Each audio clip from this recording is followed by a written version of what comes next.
হরে কৃষ্ণ। সকল প্রভুজি এবং মাতাজিদের চরণে আমার প্রণাম। ইসকন শ্রী শ্রী রাধা গোবিন্দ টেম্পল ম্যাঙ্গালোরের তরফ থেকে আমরা লেভেল 2 ভাগবত গীতা অধ্যয়ন করছি এবং আজকে আমাদের ডে 20। আমরা দ্বাদশ অধ্যায়ন করব। দ্বাদশ অধ্যায়ের নাম দেওয়া হয়েছে ভক্তি যোগ। ভগবান এখানে বিস্তারিতভাবে আমাদের ভক্তি যোগ কিভাবে করতে হয়, কিভাবে চলতে হয় সে ব্যাপারে বিস্তারিতভাবে আমাদের জানিয়েছেন। শ্রী শ্রী রাধা গোবিন্দ টেম্পলের তরফ থেকে সকল প্রভুজি এবং মাতাজিদের আজকের ক্লাসে আসার জন্য সুস্বাগতম জানানো হচ্ছে। শ্রী রাধা গোবিন্দ জি কি জয়। আমরা দিয়ে শুরু করব। ওম অজ্ঞানতিমিরান্ধস্য জ্ঞানাঞ্জনশলাকয়া চক্ষুरुन्मीलितं तस्मै श्रीगुरुभ्ये नमः। श्रीचैतन्य मनोभीष्टं स्थापितं येन भूतले स्वयं रूपा कदा मह्यं ददाति स्वापदान्तिकम्।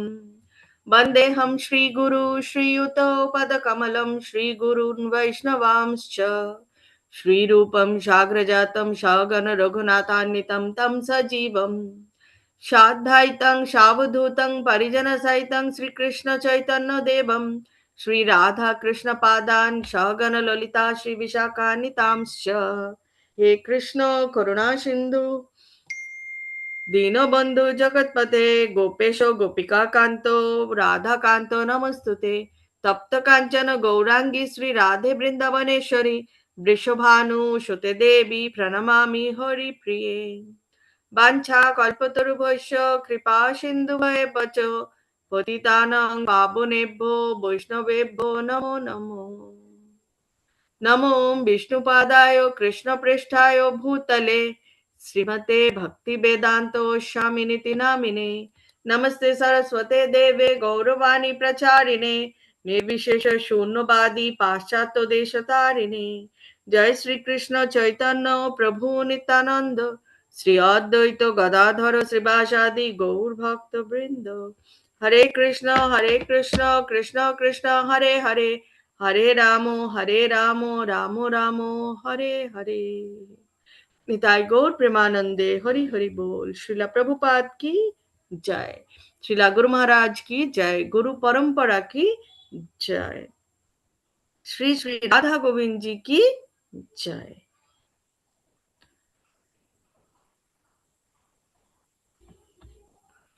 ओम नमो भगवते वासुदेवाय। ओम नमो भगवते वासुदेवाय। ओम नमो भगवते वासुदेवाय।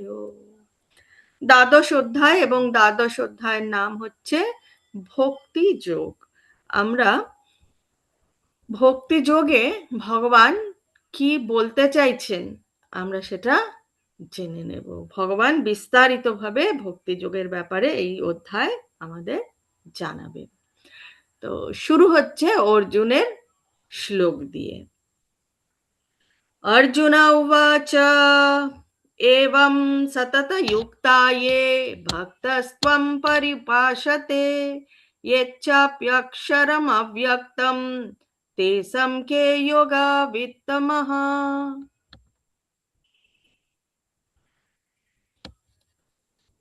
অনুবাদ।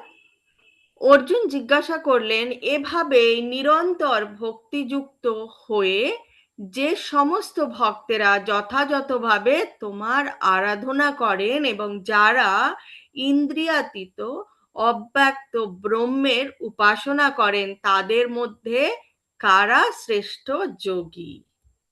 তো অর্জুনের মনের একের পর এক প্রশ্ন এবং অর্জুনের প্রশ্নের জন্যই আজকে আমরা বিস্তারিতভাবে ভগবানের কথা জানতে পারছি। তাৎপর্য শ্রীলা প্রভুপাদ কি বলছে জেনে নেব। শ্রীলা প্রভুপাদ কি জয়। ভগবদ গীতায় শ্রীকৃষ্ণ সবিশেষ তত্ত্ব, নির্বিশেষ তত্ত্ব ও বিশ্বরূপ তত্ত্ব সম্বন্ধে ব্যাখ্যা করেছেন এবং সব রকমের ভক্ত ও যোগীদের কথা বর্ণনা করেছেন। এই অধ্যায় আমরা দেখতে পাই যে পরম তত্ত্ব উপলব্ধি করার যে সমস্ত বিভিন্ন প্রক্রিয়া আছে তার মধ্যে ভক্তিযোগী হচ্ছে সর্বশ্রেষ্ঠ। কারণ কলিযুগে এই ভক্তির যে পন্থা শ্রী চৈতন্য মহাপ্রভু আমাদের দেখিয়ে দিয়ে গেছেন, সেটাই হচ্ছে সব থেকে সহজ, এবং এই যুগের মানুষদের জন্য সেটাই হচ্ছে সর্বশ্রেষ্ঠ। পরম তত্ত্ব উপলব্ধি করবার ভিন্ন ভিন্ন পন্থা আছে, কিন্তু এই অধ্যায়ে শ্রীকৃষ্ণ আমাদের জানিয়ে দিচ্ছেন যে ভক্তিযোগ অথবা ভক্তির মাধ্যমে তার সেবা করাই সর্বশ্রেষ্ঠ।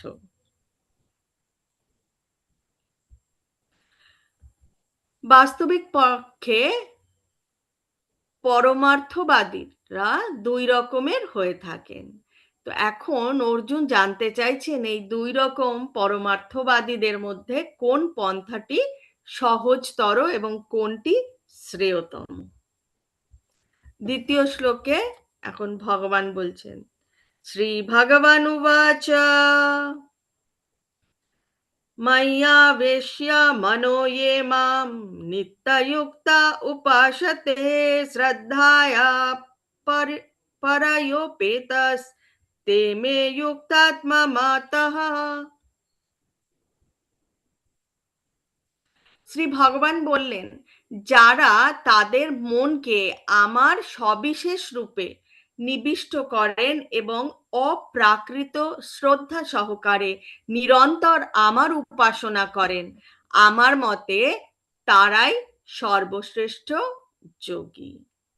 অর্জুনের প্রশ্নের উত্তরে শ্রীকৃষ্ণ স্পষ্টভাবে বলেছেন যে যার মন তার সবিশেষ রূপে আবিষ্ট এবং শ্রদ্ধা ও ভক্তি সহকারে যিনি তার উপাসনা করেন, তিনি হচ্ছেন সর্বশ্রেষ্ঠ যোগী। শুদ্ধ ভক্ত সর্বদাই ভগবানের সেবায় যুক্ত থাকে। কখনো তিনি ভগবানের নাম কীর্তন করেন, কখনো তিনি ভগবানের নাম শ্রবণ করেন, নাম রূপ গুণ লীলা শ্রবণ করেন, অথবা শ্রীকৃষ্ণের সম্বন্ধীয় গ্রন্থ তিনি পাঠ করেন।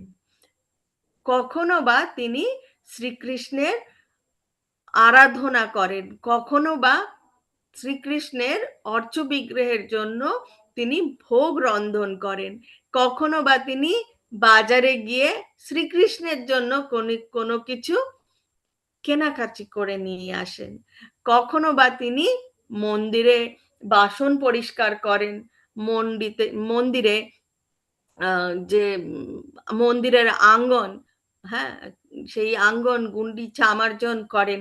অর্থাৎ সেই কৃষ্ণ ভক্ত সে সর্বক্ষণ যা কিছুই করছে ভগবান কৃষ্ণকে স্মরণে রেখে করছে, এবং তিনি তার একটা মুহূর্ত কখনোই নষ্ট করেন না, কারণ সেই যে সময়টুকু তার কাছে রয়েছে সেই সময়টুকুও ভগবানেরই দেওয়া। তো এই ধরনের যে সেবায় নিজেকে যুক্ত রাখে এবং প্রসেসটা হচ্ছে কন্টিনিউয়াস, সে কোনো সময় কিন্তু কৃষ্ণকে তার মনের থেকে, তার তার স্মরণের থেকে দূরে রাখছে না। তো এই রকম দৈনন্দিন এই রকম কর্ম করলে তাতে মানে সেই যে লেভেলটা তাকেই বলা হয় পূর্ণ সমাধি। এখন আমরা শ্লোক নাম্বার 3-4।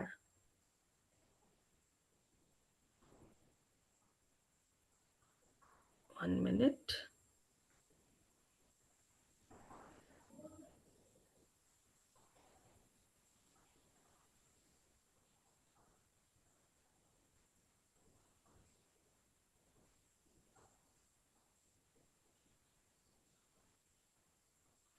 এখন শ্লোক নাম্বার তৃতীয় এবং চতুর্থতে ভগবান বলছেন, ये त्वक्षरम् अनिर्देश्यम् अव्यक्तं पर्युपासते सर्वत्रागम् अचिन्त्यं च कुटस्थम् अचलं ध्रुवम्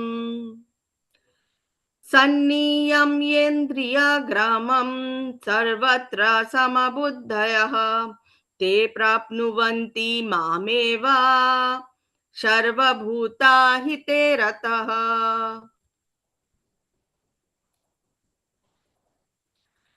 যারা সমস্ত ইন্দ্রিয় সংযত করে সকলের প্রতি সমভাবাপন্ন হয়ে এবং সর্বভূতের কল্যাণরত হয়ে আমার অক্ষর অনির্দেশ্য, অব্যক্ত, সর্বত্র অচিন্ত, কূটস্থ, অচল, ধ্রুব ও নির্বিশেষ স্বরূপকে উপাসনা করেন, তারা অবশেষে আমাকেই প্রাপ্ত হন। তো ভগবান একে একে যে গুণগুলো রয়েছে সেই গুণগুলোর কথা বলছেন, যে সমভাবাপন্ন হতে হবে এবং সর্বভূতের কল্যাণের জন্য ভগবানের যারা উপাসনা করেন, সে যেরকম ভাবেই উপাসনা করুক, কিন্তু ভগবান শ্রীকৃষ্ণের যারা উপাসনা করেন তারা অবশেষে ভগবানকেই প্রাপ্ত হন। যারা প্রত্যক্ষভাবে পরমেশ্বর ভগবান শ্রীকৃষ্ণের আরাধনা করেন না, কিন্তু পরোক্ষ পন্থায় সেই একই উদ্দেশ্য সাধন করার চেষ্টা করেন, তারাও পরিণামে সেই পরম লক্ষ্য শ্রীকৃষ্ণকেই প্রাপ্ত হন। কেন বলছে যে যারা শ্রীকৃষ্ণের আরাধনা করেন না, এখানে বলা হয়েছে তারা অন্য কারোর আরাধনা করছেন। তো অন্য যেই দেবদেবীরই আরাধনা করুক না কেন, সেই দেবদেবীরাও কিন্তু ভগবান শ্রীকৃষ্ণেরই আরাধনা করছেন। তো সেই দেবদেবীর আরাধনা করতে করতে করতে করতে সেই দেবদেবীরাই তাদের ওপর সেই করুণা বর্ষায়, যাতে কিনা তাদের যে লক্ষ্যটা আস্তে আস্তে আস্তে আস্তে ভগবান শ্রীকৃষ্ণের দিকেই ঘুরে যায়। তো এখানে আরো একটা শ্লোকে আমরা এর আগে দেখেছিলাম যে মানে বহু বছর বছর বছর বছর ধরে সাধনা করতে করতে করতে করতে তারপরে কিন্তু ভগবান শ্রীকৃষ্ণের চরণেই তারা আসে। তো বহু জন্মের পরে কোনো মানুষ যখন পূর্ণ জ্ঞান লাভ করেন, তখন তিনি পরমেশ্বর ভগবান শ্রীকৃষ্ণের চরণেই আত্মনিবেদন করেন। এই শ্লোকগুলিতে যে পন্থার বর্ণনা করা হয়েছে সেই অনুসারে কেউ যদি ভগবানের দিকে অগ্রসর হতে চান, তাহলে তাকে ইন্দ্রিয় দমন করতে হবে, সকলের প্রতি সেবা পরায়ণ হতে হবে এবং সমস্ত প্রাণীর কল্যাণ সাধনে ব্রতী হতে হবে। শুধু নিজের কথা চিন্তা করলে হবে না, সমস্ত প্রাণীর কল্যাণের কথা, কারণ সমস্ত প্রাণীর মধ্যে কিন্তু ভগবান রয়েছেন পরমাত্মা রূপে, সেই চতুর্ভুজ নারায়ণ রূপে রয়েছেন। তাই সমস্ত প্রাণীর কল্যাণের জন্যই ব্রতী হতে হবে। এই শ্লোকের সিদ্ধান্ত হচ্ছে যে আমাদের ভগবান শ্রীকৃষ্ণের দিকে অগ্রসর হতে হবে, তা না হলে কখনোই পূর্ণ উপলব্ধি হবে না।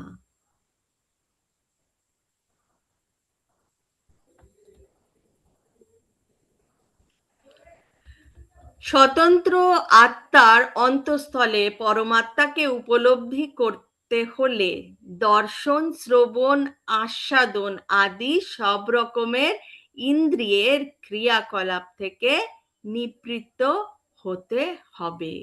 কারণ কার তৃপ্তি সাধন করতে হবে? আমাদের যে ঋষিকেশ ভগবান শ্রীকৃষ্ণ, তার ইন্দ্রিয় তৃপ্তি করতে হবে। আমরা আমাদের নিজেদের ইন্দ্রিয় তৃপ্তির পেছনে ছুটলে তাহলে কি হবে? তাহলে আমরা এই কর্মবন্ধনেই কিন্তু আবদ্ধ হয়ে যাব, এবং আবদ্ধ হয়ে গেলে আবার সেই যে কর্ম করছি সেই কর্মের ফল ভোগ করার জন্য কিন্তু আবার জন্ম নিতে হবে। তো আমরা যদি এই জন্ম মৃত্যু জরা ব্যাধি এই চক্র থেকে বেরোতে চাই, তাহলে আমাদের ইন্দ্রিয়গুলোকে সংযত রাখতে হবে। এবং কোথায় কিসে আমাদের তৃপ্তি সাধন করতে হবে? ভগবানের তৃপ্তি সাধন করতে হবে। পঞ্চম শ্লোকে ভগবান কি বলছেন আমরা দেখে নেব। পঞ্চম শ্লোকে এখন ভগবান বলছেন, ক্লেশোধিকা তরস্তেষাম अव्यक्तासक्तचेतसम् अव्यक्ता हि गतिर्दुःखम् देहावद्भिरवाप्यते। যাদের মন ভগবানের অব্যক্ত নির্বিশেষ রূপের প্রতি আসক্ত, তাদের ক্লেশ অধিকতর, কারণ অব্যক্তের উপাসনার ফলে দেহধারী জীবদের কেবল দুঃখই হয়। আমরা কলিকালের জীব, ঠিক আছে, আমাদের প্রচুর প্রচুর আকর্ষণ রয়েছে। এই টিভি রয়েছে, ওটিটি, তারপরে মোবাইল, ট্যাব, কত ইন্টারনেট, ঠিক আছে। তো এখানে আকর্ষণ প্রচন্ড বেশি, যেখানে আকর্ষণের জোর অনেক অনেক অনেক বেশি।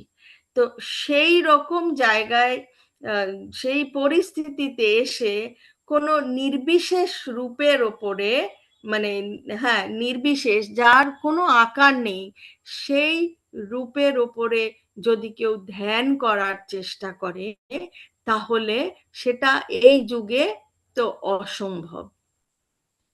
ভগবান এখানে দাপর যুগে বলেছেন, তখন এত এত আকর্ষণ কিন্তু ছিল না, কিন্তু কলিযুগে আরো বেশি হয়ে গেছে। তো তখন সেই সময়, সেই যুগেই ভগবান বলেছে যে দেহধারী জীবদের কেবলমাত্র দুঃখই লাভ হয় যদি অব্যক্তর উপাসনা করেন। তো এখন তো আরো বেশি। আমরা ঠিক এক জায়গায় স্থিরভাবে বসে দাঁড়িয়ে কতক্ষণ থাকতে পারি? খুব বেশি সময় থাকতে পারি না। এক তো থাকতেই পারি না, তার ওপরে আবার কোনো নির্বিশেষ বা অব্যক্তর ওপরে যদি কেউ উপাসনা ধ্যান করার চেষ্টা করে, সেটা আরো দুষ্কর, সম্ভবই নয় এই যুগে। তো ভগবান সেটা আগেই বলে গেছেন।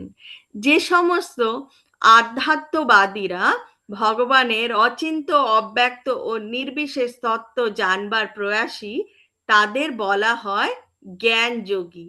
এবং যারা সম্পূর্ণরূপে কৃষ্ণ ভাবনাময় হয়ে ভক্তিযুক্ত চিত্তে ভগবানের সেবা করেন, তাদের বলা হয় ভক্তি যোগী।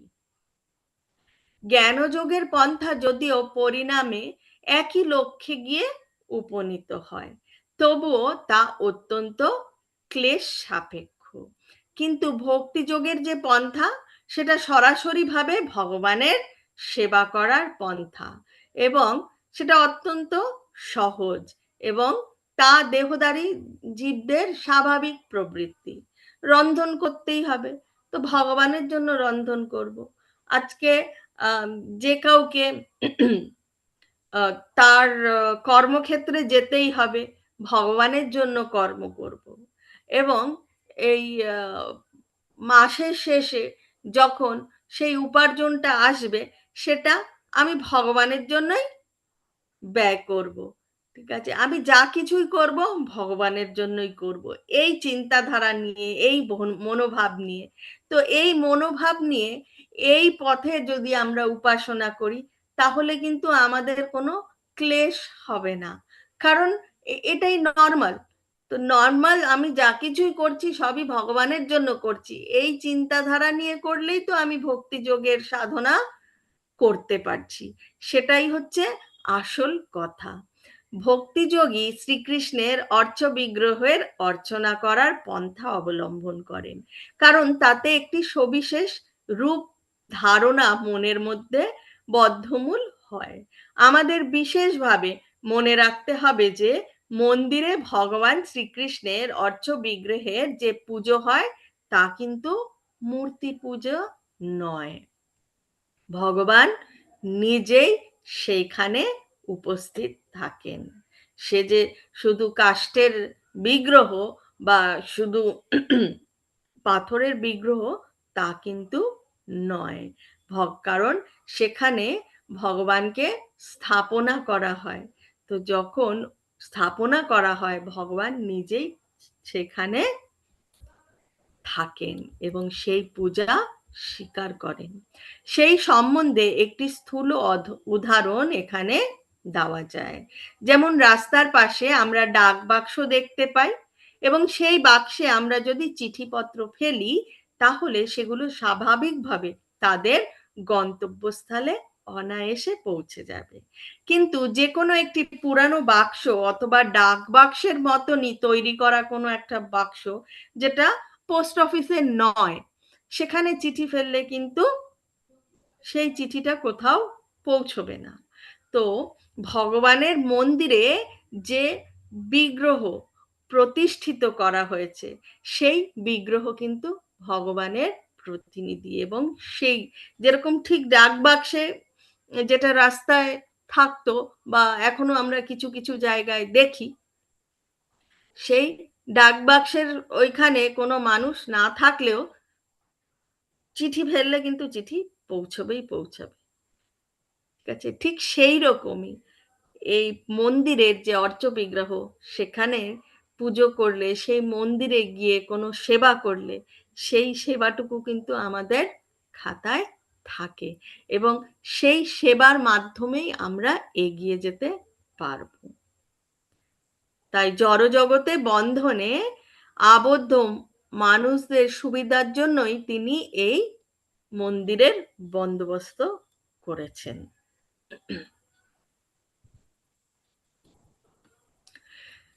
দেহধারী জীবদের পক্ষে নির্বিশেষ ব্রহ্মের উপাসনা সর্ব অবস্থাতেই ক্লেশদায়ক, তার অনুশীলন ক্লেশদায়ক, এবং তার উপলব্ধিও ক্লেশদায়ক।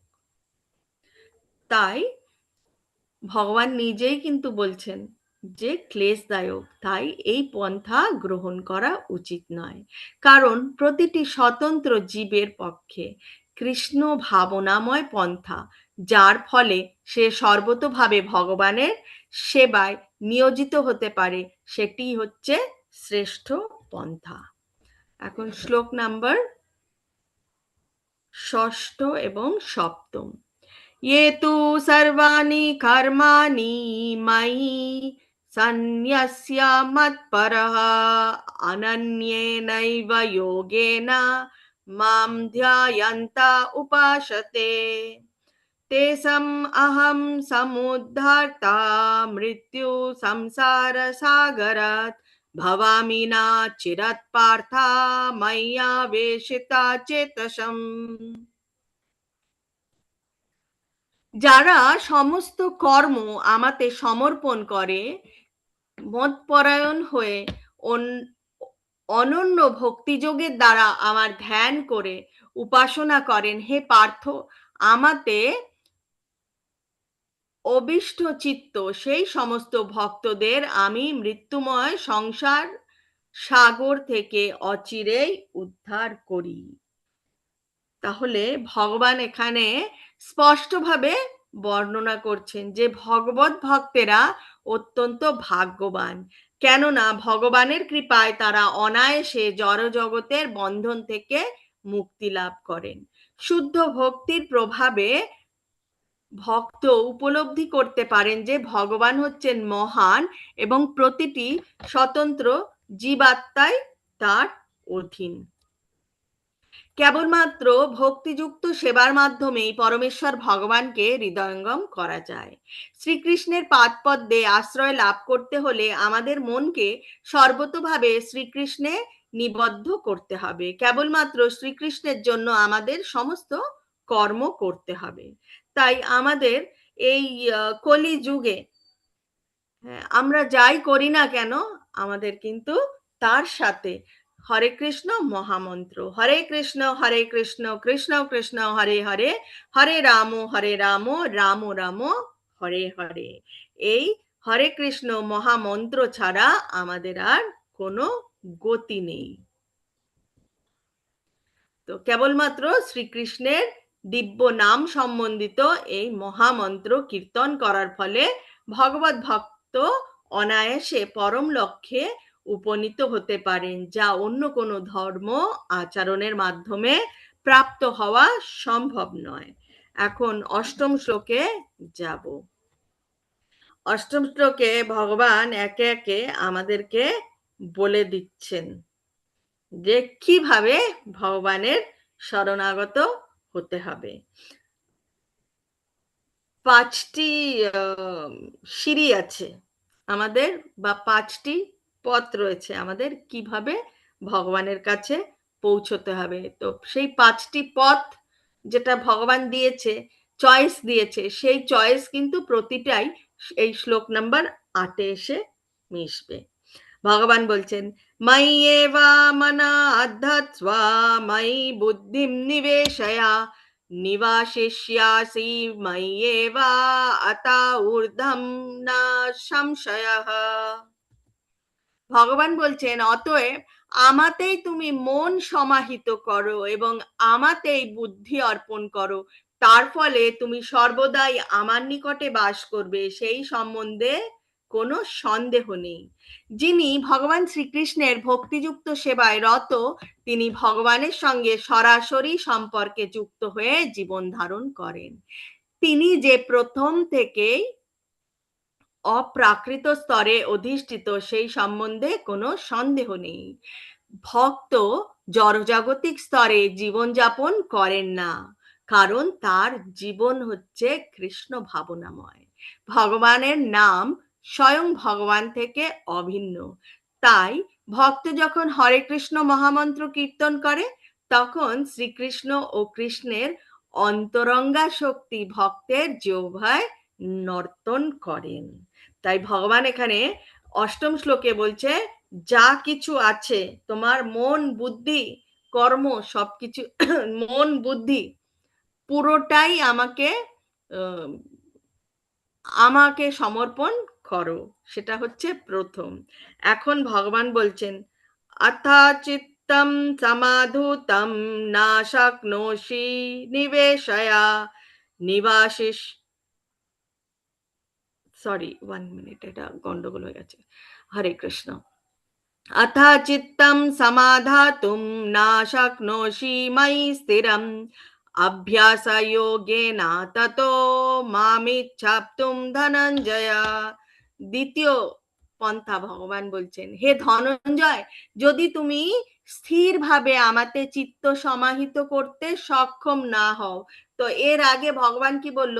মন বুদ্ধি দুটোই ভগবানকে সমর্পণ করতে। তো এখন ভগবান বলছেন, যদি স্থিরভাবে আমাকে চিত্ত সমাহিত করতে সক্ষম না হও, তাহলে অভ্যাস যোগের দ্বারা আমাকে প্রাপ্ত হতে ইচ্ছা করো। তাহলে ভগবান এখানে বলছেন অভ্যাস করতে হবে। এই শ্লোকে ভক্তি যোগের ২টি ক্রমোন্নতির কথা বলা হয়েছে। তার প্রথমটি তাদের ক্ষেত্রেই প্রযোজ্য যারা অপ্রাকৃত প্রেমে পরম পুরুষোত্তম ভগবান শ্রীকৃষ্ণের প্রতি অনুরক্ত হয়েছেন। আর অপরটি হচ্ছে যারা অপ্রাকৃত প্রেমে ভগবানের প্রতি আসক্ত হতে পারেননি, তাদের জন্য। তো এই দ্বিতীয় স্তরের ভক্তদের জন্য নানা রকম বিধিনিষেধ নির্দেশ দেওয়া হয়েছে, যা অনুশীলন করার ফলে শ্রীকৃষ্ণের প্রতি আসক্তির স্তরে উন্নীত হওয়া যায়। ভক্তিযোগ হচ্ছে ইন্দ্রিয়গুলিকে নির্মল করার পন্থা। ভব সংসারে বর্তমান সময় ইন্দ্রিয়তপনে নিরত থাকার ফলে মায়াবদ্ধ জীবের ইন্দ্রিয়গুলি সর্বদা কলুষিত হয়ে থাকে। কিন্তু ভক্তিযোগ অনুশীলন করার ফলে এই সমস্ত ইন্দ্রিয়গুলি নির্মল হতে থাকে এবং অবশেষে তা যখন পূর্ণরূপে নির্মল হয়, তখন তারা সরাসরিভাবে পরমেশ্বর ভগবানের সংস্পর্শে আসে। আমাদের ইন্দ্রিয়গুলি দিয়ে ভগবানের সেবা করার মাধ্যমেই সেই প্রেম ভক্তির স্তর লাভ করা যায়। সকলের হৃদয়ে এই ভগবত প্রেম সুপ্ত অবস্থায় রয়েছে এবং সেখানে ভগবত প্রেম বিভিন্ন রূপে প্রকাশিত হয়, কিন্তু জড়জাগতিক সঙ্গের প্রভাবে তা কলুষিত হয়। এখানে জড় বিষয়ের প্রভাব থেকে আমাদের হৃদয়কে নির্মল করতে হবে এখন, এবং তাহলে যে কৃষ্ণ প্রেম আমাদের হৃদয়ে সুপ্ত অবস্থায় রয়েছে তা পুনরুজ্জীবিত হবে। ভক্তিযোগ অনুশীলন করতে হলে সদ্গুরুর তত্ত্বাবধানে কতগুলি বিধিবিধান পালন করতে হয় এবং সেই কর্তব্য বা সেই বিধি পালন করাগুলোই কর্তব্য হয়ে ওঠে গুরু গ্রহণ করার পরে। তো সেখানে কিছু কিছু, যেমন খুব সকালে ঘুম থেকে উঠতে হয়, স্নান করে মন্দিরে গিয়ে আরতি করতে হয়, যেটা আমাদের মঙ্গল আরতি হয় সকাল 4:30টায়। তো মন্দিরে তো সবসময় এখন আহ, সবার বাড়ির পাশে তো আর মন্দির নাও থাকতে পারে 4:30টায় পৌঁছানোর জন্য অত সকালে। তো যার জন্য এখন অনলাইনে মাধ্যমে সুবিধা করে দেওয়া হয়েছে, সকাল 4:30টায় আমাদের মঙ্গল আরতি হয়। লিংক আমি পাঠিয়েছি এবং আবার পাঠাবো, আপনারা আম, চেষ্টা করবেন সেই মঙ্গল আরতি দর্শন করার। হরে কৃষ্ণ মহামন্ত্র কীর্তন করা হয়, তারপর ফুল তুলে ভগবানের শ্রীচরণে তা নিবেদন করা, ভোগ রান্না করে তা ভগবানকে নিবেদন করা, প্রসাদ গ্রহণ করা। তো এরকম অনেক অনেক অনেক রকম বিধি নিয়ম রয়েছে, যেটা আমাদের সকলেরই মানা উচিত, করা উচিত। নানা রকমের বিধি নিয়ম আছে যেগুলি অনুশীলন করতে হয়। সদ্গুরুর তত্ত্বাবধানে বিবিধ বিবিধ বিধিবদ্ধভাবে ভক্তিযোগ অনুশীলন করলে অবশ্যই ভগবত প্রেম লাভ করা যায়। এখন আমরা দশম শ্লোক দেখব। দশম শ্লোকে ভগবান এখন তৃতীয় চয়েস দিচ্ছে। অভ্যাসেপ্যসমর্থোসি মৎকর্মা পরমো ভব মদার্থম আপি কর্মাণি কুর্বম সিদ্ধিম অবাপ্স্যসি। ভগবান বলছেন, যদি তুমি এমন অভ্যাস, যেটা বলা হয়েছে সেই অভ্যাস বা গুরু যে অভ্যাস করতে বলবে সেই অভ্যাস করতেও যদি অসমর্থ হও, তাহলে আমার প্রতি কর্মপরায়ণ হও, আমার জন্য কর্ম করে তুমি সিদ্ধি লাভ করবে। যিনি সদ্গুরুর তত্ত্বাবধানে বৈধি ভক্তি অনুশীলন করতে সমর্থ নন, তিনি কেবলমাত্র ভগবানের জন্য কর্ম করার মাধ্যমে সিদ্ধি লাভ করতে পারেন। এই কর্ম কিভাবে সাধন করা যায় তা ভগবদ্গীতার 11 অধ্যায়ে 55তম শ্লোকে ব্যাখ্যা করা হয়েছে। কৃষ্ণ ভাবনামৃত প্রচারে সকলকেই সহানুভূতিশীল হওয়া উচিত এবং বহু ভক্ত কৃষ্ণ ভাবনামৃত প্রচারে নিযুক্ত আছেন এবং তারা নানা রকম সাহায্যের আবশ্যকতা বোধ করে থাকেন। সুতরাং কেউ যদি সরাসরি ভাবে ভক্তিযোগের বিধি নিয়মগুলি পালন না করতে পারেন, তাহলে তাহলে কি করতে পারেন? সে যে কর্ম করছে, ভগবানকে স্মরণ করে কর্ম করবে এবং তারপরে মাসের শেষে তার যে উপার্জন হবে সেই উপার্জনটুকু যদি এই ভগবান কৃষ্ণের যারা প্রচার করছেন, ভগবানের কথা যারা সারা বিশ্ব জুড়ে ছড়িয়ে দিচ্ছেন, অন্যান্য যে ভগবানের অংশ রয়েছে তাদেরকে যদি ভক্তিযোগে এগিয়ে যেতে সাহায্য করছেন, সেই রকম মানুষদেরকে তাদের যা আবশ্যক, সেই যা যা দরকার সেই সব জিনিস দিয়ে তাদের সাহায্য করাটাই হচ্ছে সেই কর্মের ভগবানের প্রতি যে স্মরণ, ভগবানকে স্মরণ করে যে কর্ম করছেন এবং সেই যে উপার্জন হচ্ছে সেই উপার্জনের কিছু অংশ সেই রকম মানুষ যারা প্রচার করছেন তাদেরকে দিয়ে তাদের সরাসরি না করলেও ইনডাইরেক্টলি সেটা ভগবানের সেবায় লাগছে। বৈশ্বিক কর্মগুলি সাধিত হয় কেবল ইন্দ্রিয় তৃপ্তির জন্য, কিন্তু সেই একই কর্ম যখন শ্রীকৃষ্ণের সন্তুষ্টি বিধানের জন্য অনুষ্ঠিত হয় তখন তা পারমার্থিক কর্মে পরিণত হয়। ভগবানের সেবার জন্য নানা রকমের কাজ করার সুযোগ রয়েছে, তবে সেই কাজগুলি করতে উৎসাহী হতে হবে। কেউ যদি তার কর্মের ফল সম্পূর্ণভাবে উৎসর্গ না করতে পারেন, তাহলে তিনি অন্তত কিছু অংশ ভগবানের বাণী প্রচারের কাজে দান করতে পারেন। ভগবানের বাণী বা কৃষ্ণ ভাবনামৃত প্রচারের কাজে স্বেচ্ছাকৃতভাবে সেবা করার ফলে ক্রমান্বয়ে ভগবত প্রেমে উচ্চতর পর্যায়ে উন্নীত হওয়া যায়, যার ফলে জীবনের পূর্ণতা প্রাপ্তি হয়। একাদশ শ্লোকে ভগবান বলছেন, अहैतद् अप्यासक्तोषि कर्तुं मद्योगमाश्रितः सर्वकर्मफलत्यागं ततः कुरु यतात्मवान्।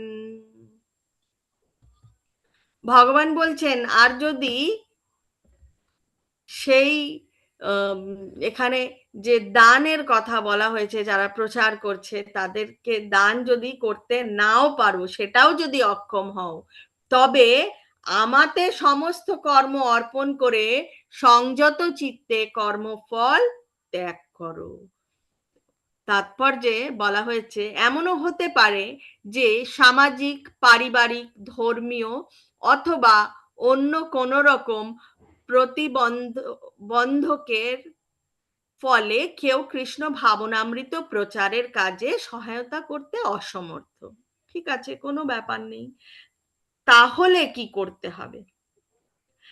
তাই বলা হয়েছে, এমনও হতে পারে যে সরাসরি ভাবে কেউ যদি কৃষ্ণ ভাবনামৃত প্রচারের কাজে যুক্ত হন, তাহলে তার পরিবারের কাছ থেকে নানা রকম আপত্তি আসতে পারে, অথবা নানা রকমের বাধা বিপত্তিও দেখা দিতে পারে। কারো যদি এই রকমের সমস্যা থেকে থাকে, তার প্রতি উপদেশ দেওয়া হচ্ছে যে তার কর্মের সঞ্চিত ফল কোনো সৎ উদ্দেশ্যে তিনি অর্পণ করতে পারেন। অনেক সময় দেখা যায় যে কৃষ্ণ ভাবনাময় কার্যকলাপে নিরুৎসাহী লোকেরা হাসপাতাল অথবা অন্য কোনো সামাজিক প্রতিষ্ঠানের জন্য দান করে থাকেন। এভাবে তারা বহু কষ্টে উপার্জিত অর্থ দান করার মাধ্যমে তাদের কর্মের ফল দান করে থাকেন। এই পন্থাকেও এখানে অনুমোদন করা হয়েছে, কারণ এভাবেই কর্মফল দান করার মাধ্যমে চিত্ত ক্রমশ নির্মল হয়। তখন এই যে আমি উপার্জন করেছি এটা আমার বলে সে আর চিন্তা করে না, এবং আস্তে আস্তে আস্তে আস্তে কি হয়, তার চিত্ত নির্মল হয়, এবং নির্মল হলে কৃষ্ণ ভাবনার অমৃত উপলব্ধি তিনি লাভ করতে পারেন। কেউ যদি সর্বকারণের পরম কারণ যে কৃষ্ণ, তা উপলব্ধি না করে পরম কারণের উদ্দেশ্যে কোনো কিছু অর্পণ করতে মনস্থ করে থাকেন, তাহলে সেই কর্ম অর্পণের মাধ্যমে তিনি ধীরে ধীরে এক সময় জানতে পারেন যে শ্রীকৃষ্ণই হচ্ছে সর্ব কারণের পরম কারণ। এখন দ্বাদশ শ্লোকে ভগবান কি বলছেন? শ্রেয় হি জ্ঞানম অভ্যাসাৎ জ্ঞানাৎ ধ্যানম বিশিষ্যতে ধ্যানাৎ কর্ম ফলত্যাগস ত্যাগচ্ছন্তির অনন্তরম।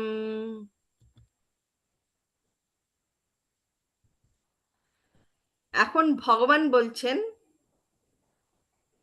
যে তুমি যদি এই প্রকার করতে, মানে সেই কর্ম ফল দান করতে বা ফল ত্যাগ করতে না পারো, তাহলে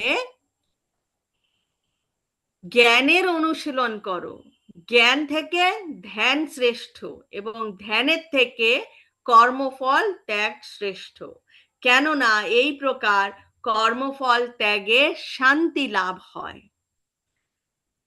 আমরা এর আগে দেখেছি রজগুণের ব্যাপারে আমরা জেনেছি। তো সেখানে কি হয়, সব সময় মাথার মধ্যে চলতে থাকে আরো আরো আরো আরো কি করে আমি উপার্জন করব। তো তখন কখনোই মনের মধ্যে শান্তি থাকে না। কেউ যদি কর্মের ফল নিজের কাছে আমার বলে সংগ্রহ করে রাখতে চায়, তখন তার মনে অনেক অশান্তি।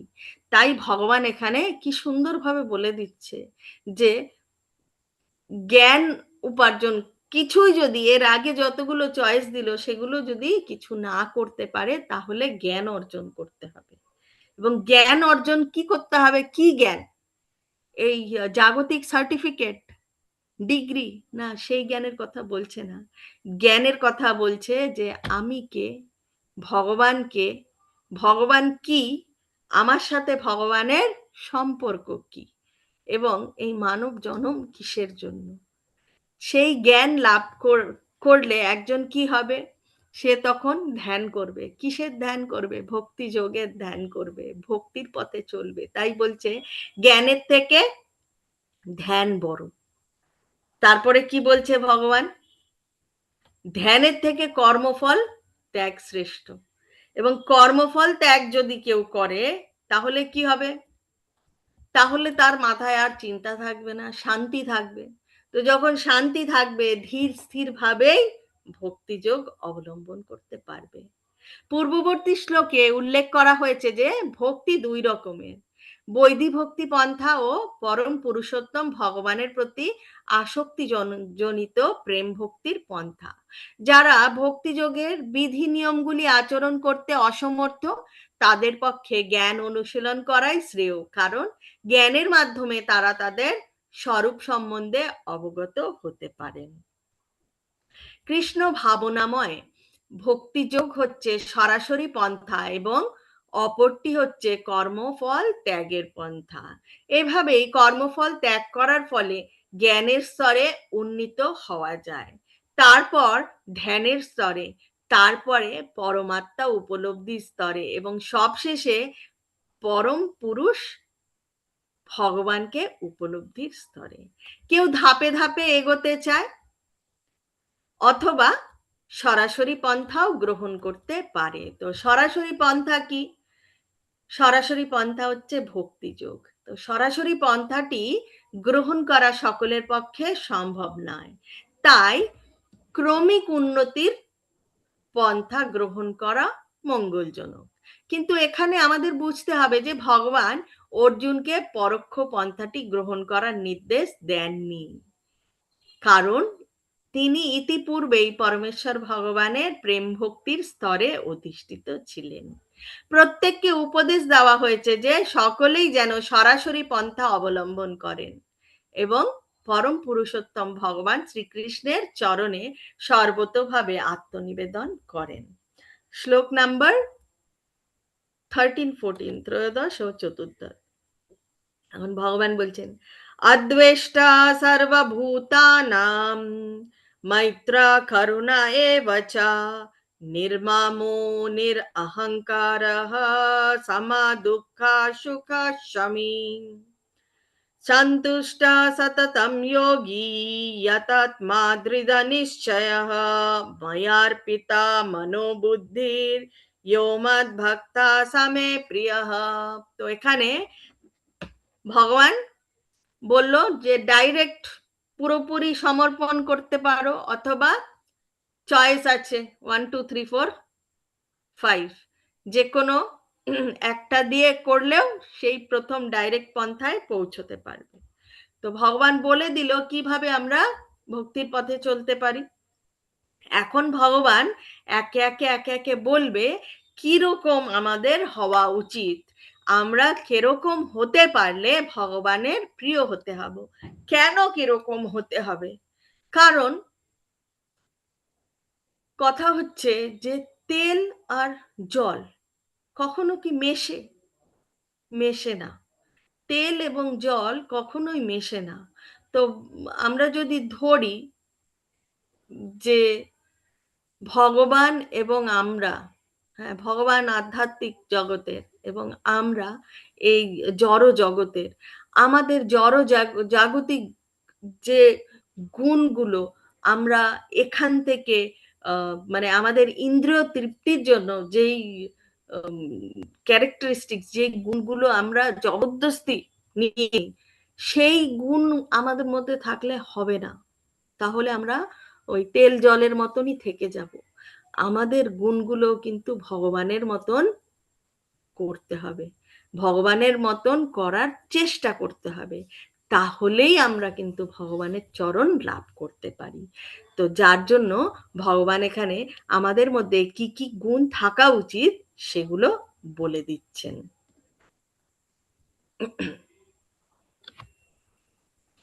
ভগবান বলছেন, যিনি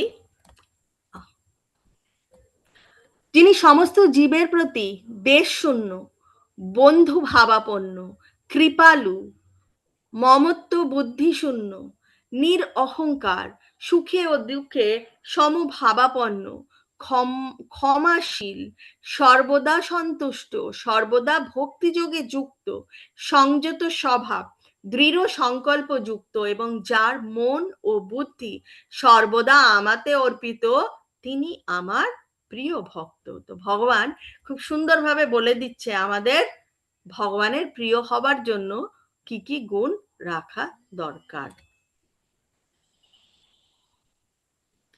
শুদ্ধ ভক্তির বর্ণনার পর এই শ্লোক দুটিতে ভগবান আবার শুদ্ধ ভক্তের অপ্রাকৃত গুণাবলীর বর্ণনা করছেন। শুদ্ধ ভক্ত কোনো অবস্থাতেই বিচলিত হন না, তিনি কারো প্রতি ঈর্ষাপরায়ণও নন, এমনকি তিনি তার শত্রুর প্রতিও শত্রুতা করেন না। ভক্ত যখন কোনো দুঃখ কষ্ট ভোগ করেন, তখন তিনি মনে করেন যে এটি তার প্রতি তার ভগবানের কৃপা। তিনি মনে করেন যে আমার পূর্বকৃত অপকর্মের ফলস্বরূপ আমার দুঃখের বোঝা আরো অনেক বেশি হওয়া উচিত ছিল, কিন্তু পরমেশ্বর ভগবানের কৃপার ফলে আমার সেই দুঃখের ভার লাঘব হয়ে গেছে। পরম পুরুষোত্তম ভগবানের কৃপায় আমি কেবল অল্প একটু কষ্ট পাচ্ছি, তাই নানা দুঃখ দুর্দশা সত্ত্বেও তিনি সর্বদাই শান্ত, নীরব ও সহনশীল। ভগবত ভক্ত সকলের প্রতি করুণা প্রদর্শন করেন, এমনকি তার শত্রুর প্রতিও। নির্মম বলতে বোঝায় যে ভক্ত দেহ সম্পর্কিত দুঃখ যন্ত্রণাকে তত গুরুত্ব দেন না, কারণ তিনি ভালোভাবে জানেন যে এই দেহটি জড় জগতের এবং এই দেহটা তিনি নন। তিনি সর্বতোভাবে অহংকার মুক্ত এবং দুঃখ ও সুখ উভয় অবস্থাতেই তিনি সমভাবাপন্ন। তিনি সহিষ্ণু এবং পরমেশ্বর ভগবানের কৃপায় তিনি যা পান তা নিয়েই তিনি সন্তুষ্ট থাকেন, তাই তিনি সর্বদাই উৎফুল্ল। তিনি হচ্ছেন যথার্থ যোগী, কারণ তিনি তার গুরুদেবের আদেশ শিরোধার্য করে তা পালন করতে স্থির সংকল্প নিয়েছেন, এবং যেহেতু তার ইন্দ্রিয়গুলি সংযত, তাই তিনি দৃঢ় সংকল্প।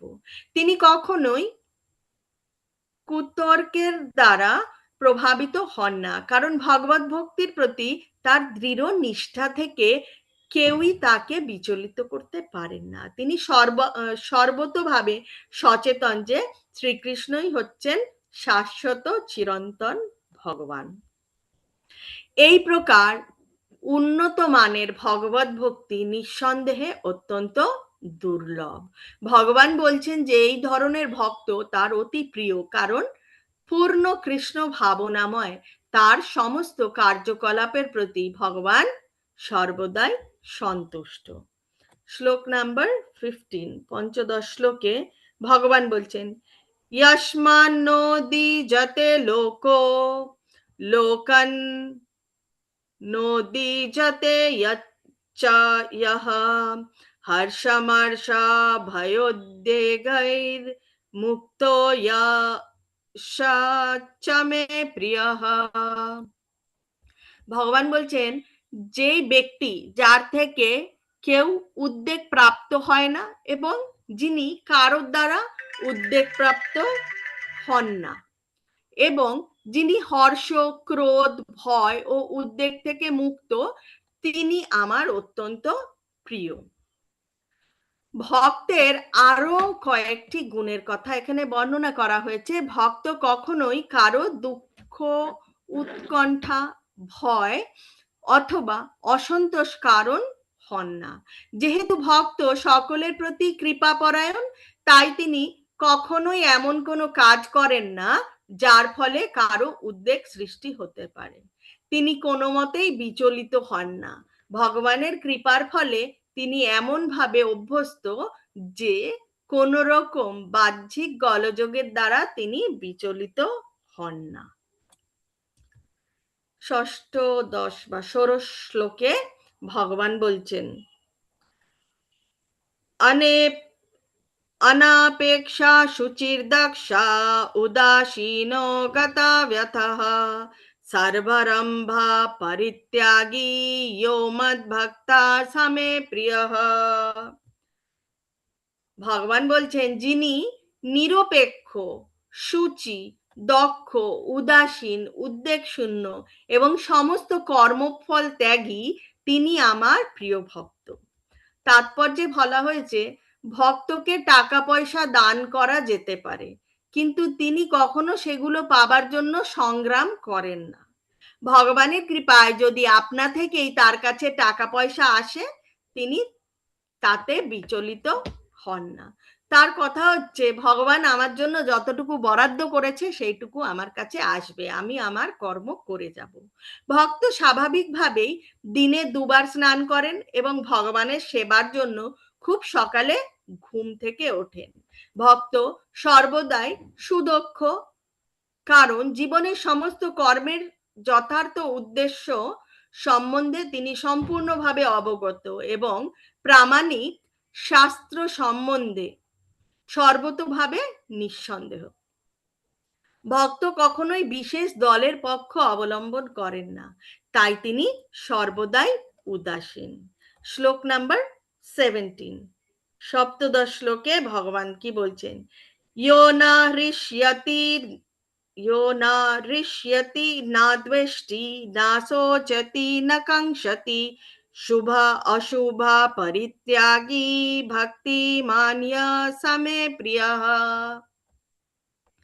তাহলে ভগবান এখানে আবার বলছেন, যিনি প্রিয় বস্তুর প্রাপ্তিতে হৃষ্ট হন না এবং অপ্রিয় বস্তুর প্রাপ্তিতে দ্বেষও করেন না, যিনি প্রিয় বস্তুর বিয়োগে শোকও করেন না, অপ্রাপ্ত ইষ্ট বস্তুর আকাঙ্ক্ষাও করেন না এবং শুভ ও অশুভ সমস্ত কর্ম পরিত্যাগ করেছেন এবং যিনি ভক্তিযুক্ত, তিনি আমার প্রিয় ভক্ত।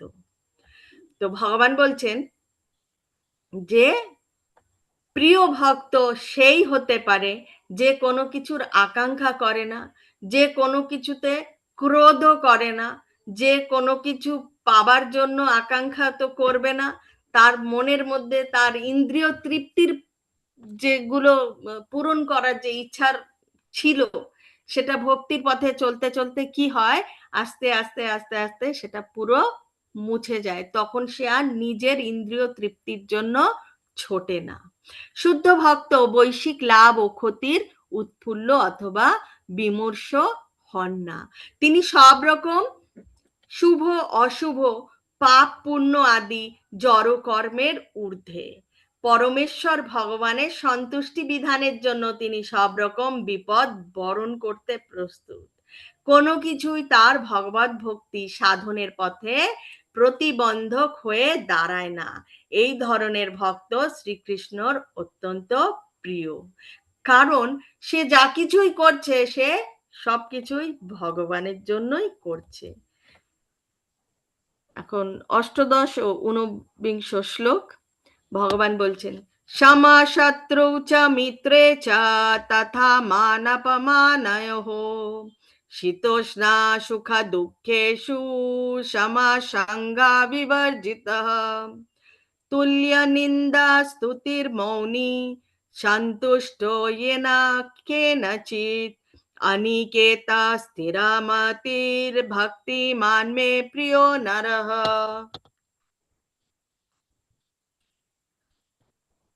ভগবান বলছেন, যিনি শত্রু ও মিত্রের প্রতি সমবুদ্ধি, যিনি সম্মানে ও অপমানে, শীতে ও গরমে, সুখে ও দুঃখে এবং নিন্দা ও স্বস্তিতে সমভাবাপন্ন, যিনি কুসঙ্গ বর্জিত, যিনি সংযত বাক, যৎ কিঞ্চিত লাভেই সন্তুষ্ট, গৃহাসক্তি শূন্য এবং যিনি স্থির বুদ্ধি ও আমার প্রেমময়ী সেবায় যুক্ত, সেই রকম ব্যক্তি আমার অত্যন্ত প্রিয়। তাৎপর্যে বলা হয়েছে, ভক্ত সর্বদাই সব রকমের অসৎ সঙ্গ থেকে মুক্ত থাকেন। কখনো কখনো কেউ প্রশংসিত হয় এবং কেউ নিন্দিত হয়, এবং সেটাই হচ্ছে মানব সমাজের সমাজ, কিন্তু ভক্ত কখনোই সেই প্রশংসাতে বা নিন্দাতে বা সুখে বা দুঃখে নিজেকে আবদ্ধ করেন না। তিনি সবসময় নিজেকে মুক্ত রাখেন। তিনি অত্যন্ত সহিষ্ণু। তিনি কৃষ্ণ কথা ছাড়া আর অন্য কথাতে কোনো আনন্দ লাভ করেন না। তাই তিনি কৃষ্ণ কথা ছাড়া অন্য কথা বলেন না, দরকারের বেশি কোনো জাগতিক কথা বলেন না। তাই তাকে বলা হয় মৌন। এক মাতাজি এর আগের দিন জিজ্ঞেস করেছিলেন যে মৌন, ভক্তিযোগে মৌন কাকে বলা হয়। তো ভক্তিযোগে তাকেই মৌন মুনি বলা হয়, যে জাগতিক যে কথাবার্তা যতটুকু দরকার, যতটুকু দরকার ততটুকুই বলবে, তার বাইরে আর কোনো জাগতিক কথা বলবে না। সেই জাগতিক কথা যৎকিঞ্চিত দরকার ততটুকু বলবে, তার বাইরে শুধু কৃষ্ণ কথা বলবে, তাকেই বলা হবে মৌন মুনি। ভক্ত সর্ব অবস্থাতেই সুখী। তার ভাগ্য কখনো অত্যন্ত সুস্বাদু খাবার জুটতেও পারে, আবার কখনো নাও জুটতে পারে, কিন্তু সে সর্ব অবস্থাতেই সন্তুষ্ট। তিনি কখনো গাছের নিচেও থাকতে পারেন, আবার কখনো বিরাট প্রাসাদেও থাকতে পারেন। তিনি কোনো কিছুর প্রতি আকৃষ্ট নন। তিনি যখন যেমন অবস্থা তখন তেমন ব্যবস্থায় থাকতে পারেন। তিনি হচ্ছেন অবিচলিত, কারণ তিনি সত্য সংকল্প এবং জ্ঞানী। যে ভক্ত নয় তার কোনো সদ্গুণ নেই। যিনি ভক্তিরূপে পরিচিত হতে চান তার পক্ষেও এই সমস্ত সদ্গুণগুলি অর্জন করা একান্ত কর্তব্য। তবে এর জন্য তাকে বাহ্যিক প্রয়াস করতে হয় না, কারণ কৃষ্ণ ভাবনায় মগ্ন হওয়ার ফলে এবং ভগবান শ্রীকৃষ্ণের সেবার করার ফলে আপনা থেকেই তার মধ্যে এই সমস্ত গুণগুলির বিকাশ হয়। শ্লোক নাম্বার 20, আজকে আমাদের দ্বাদশ অধ্যায়ের অন্তিম শ্লোক। ये तु धर्मामृतम् इदं यथोक्तं पर्युपासते श्रद्धा धना मत्परमा भक्तस्तेतिव मे प्रियः। তাহলে এখন ভগবান আবার বলছেন যারা আমার দ্বারা কথিত এই ধর্মামৃতের উপাসনা করেন সেই সকল শ্রদ্ধাবান মতপরায়ণ ভক্তগণ আমার অত্যন্ত প্রিয়। অর্জুন ভগবানকে প্রশ্ন করেছিলেন যে নির্বিশেষ ব্রহ্মল্প ব্রহ্ম ব্রহ্ম উপলব্ধির পন্থা অবলম্বন করেছেন, যে নির্বিশেষবাদী এবং অনন্য ভক্তি সহকারে পরম পুরুষোত্তম ভগবানের সেবা করেছেন যে ভক্ত, এই দুজনের মধ্যে কে শ্রেয়। তো তার উত্তরে ভগবান কি বললেন? ভগবান স্পষ্টভাবে উত্তর দিলেন যে ভক্তিযোগে ভগবানের সেবা করাটাই হচ্ছে পারমার্থিক উপলব্ধির সর্বশ্রেষ্ঠ পন্থা। সুতরাং আত্ম উপলব্ধির জন্য পরম পুরুষোত্তম ভগবানের শ্রীপাদ পদ্মের আশ্রয় লাভের জন্য ভক্তিযোগী যে পরম পন্থা, সেই সম্বন্ধে কোনো সন্দেহ নেই। তাহলে আমাদের ভক্তিযোগের ব্যাপারে ভগবান আমাদেরকে অনেকগুলো চয়েস দিলেন এবং তারপরে ভগবান একে একে বললেন কিভাবে আমরা ভগবানের প্রিয় হতে পারি। তো ভগবান খুব সুন্দরভাবে বলে দিলেন। আর চৈতন্য মহাপ্রভু আরো ভালোভাবে আমাদেরকে জানিয়ে বুঝিয়ে দিয়ে গেছেন যে হরের নামা হরের নামাই বা কেবলম কালাও নাস্তিয়েভ্যা গতির অন্যথা। তো এই কলিকালে আমাদের উদ্ধার পাবার জন্য একটাই হচ্ছে কথা, সেটা হচ্ছে ভগবানের মহামন্ত্র সর্বক্ষণ শ্রবণম কীর্তনম স্মরণম। এই তিনটে হচ্ছে সব থেকে সহজ। এই তিনটে অভ্যাস করলে বাকি জিনিস অটোমেটিক চলে আসবে। ঠিক আছে? সেগুলোর জন্য আর প্রয়াস করতে হবে না, জবরদস্তি ইন্দ্রিয় তৃপ্তি, ইন্দ্রিয় সংযত রাখার কোনো চেষ্টা করতে হবে না, আমাদের শুনতে হবে ভগবানের নাম, গুণ, রূপ, লীলার কথা আমাদের শুনতে হবে, মুখ দিয়ে সেই কথা বলতে হবে। সেসব যদি কিছুই যদি না পারি, অন্য কথা শোনারও সময় নেই, আমরা নিজেরাই জোরে জোরে হরে কৃষ্ণ কৃষ্ণ কৃষ্ণ হরে হরে, হরে রাম রাম রাম হরে হরে, এই 16 নাম 32 অক্ষর নিজেই চিৎকার করে করে বলবো, নিজেই শুনবো এবং নিজেই মনে রাখবো ভগবানকে সর্বক্ষণ, যেটা ইংরেজিতে বলা হয় always remember Krishna, never forget Krishna. তো শ্রবণম কীর্তনম বিষ্ণু স্মরণম, এই তিনটে হচ্ছে খুব খুব খুব ইম্পর্টেন্ট আমাদের লাইফে। শুধু এই শ্রবণ কীর্তন ভগবানের মহামন্ত্র 16 নাম 32 অক্ষর শ্রবণ কীর্তন স্মরণ করেই আমরা এই ভব সমুদ্র থেকে পার হতে পারি। যত দুঃখ যত কষ্টই আসুক না কেন, ভগবান ঠিক হাতটা বাড়িয়ে দেবে। মানে যত বড় অসুবিধাই আসুক না কেন, কিভাবে যে নিমেষের মধ্যে পার হয়ে যাবে, সেটা যে উপলব্ধি করতে পেরেছে একমাত্র সেই বুঝতে পারবে, সে ছাড়া অন্য কেউ বুঝতে পারবে না। এটা হচ্ছে ভগবানের ম্যাজিক, আমি বলি ভগবানের ম্যাজিক। এবং আমার জীবনেও আমি এরকম প্রচুর ভগবানের ম্যাজিক দেখেছি। তো এটাই হচ্ছে আসল কথা, ভক্তি যোগের ভগবানের কাছে নিজেকে সমর্পণ করতে হবে, সেটাই আসল কথা, সেটাই হচ্ছে মানব জীবনের লক্ষ্য, যে কিভাবে আমরা ভগবানের সাথে যুক্ত হতে পারি।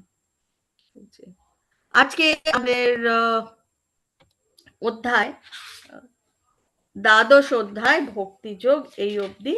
আমরা আগামীকাল প্রকৃতি, পুরুষ ও বিবেক যোগের ব্যাপারে জেনে নেব। তো প্রথম